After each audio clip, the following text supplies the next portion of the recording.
During Margaret Thatcher's first term in government, there were riots in Toxteth and Brixton, and unemployment had doubled. It's left parts of Liverpool looking as they can't have done since World War II. This building here was a furniture foam manufacturer's.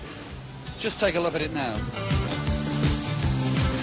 To those waiting with bated breath for that favourite media catchphrase, the U-turn, I have only one thing to say. U-turn if you want to. The ladies not for turning. Despite attempts at stand-up comedy, Mrs. Thatcher was becoming a deeply unpopular Prime Minister. But then Providence provided her with a chance to unite the nation.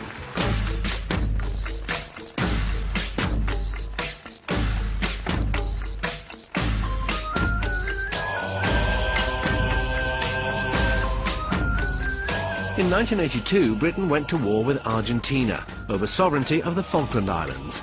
Many felt the war itself should have been banned, but the first casualty of the conflict was the reporting of the war itself. The first few hours of the battle for Stanley, and already we're getting little bits of information back from the people who are returning from the battlefield. The censorship that was forced upon the correspondence. The Prime Minister was leading the PR battle from the front, and woe betide those who crossed her. What happens next, Mr. Knott? Thank you very much. What's your reaction? Rejoice at that news and congratulate our forces and the Marines. Are we going to declare war on Argentina, Mrs. Thatcher? We all take it more or less for granted. Mrs. Thatcher's government had taken Vietnam's lesson to heart. So much so that the press corps that sailed with the Falklands fleet was unknowingly censored from the very start. A senior signals officer, aboard Hermes, came to me and said, Before we landed in the Falklands, the so-called Ministry of Defence minders.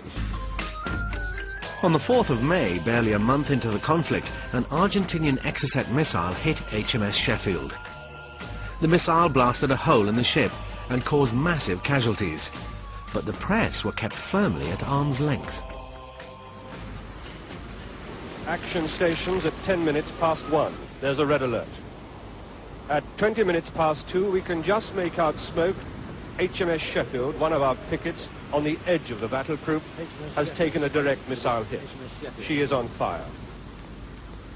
Helicopters with medical teams and extra firefighting equipment are sent to the blazing ship, but as each one returns, the pilots confirm that the fire is winning. when Sheffield was hit, it was only Captain, who had other things to do, by the way. I mean, it was the flagship, and he went in case he had missed something. Then it went to the Lieutenant Commander Minder. Then it went to the Ministry of Defence Minder. And when they'd all then was our commentary allowed to be shipped back to London. But even then, it went to the MOD in London. By the end of June, British troops and reporters were marching into Port Stanley to claim victory. But Mrs. Thatcher and the government censors had one more card to play. When the war ended and I'd walked into Port Stanley, that I rushed back, packed.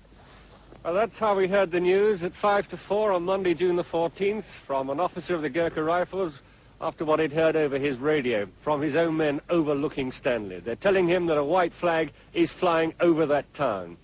Is this, then, the end to the war?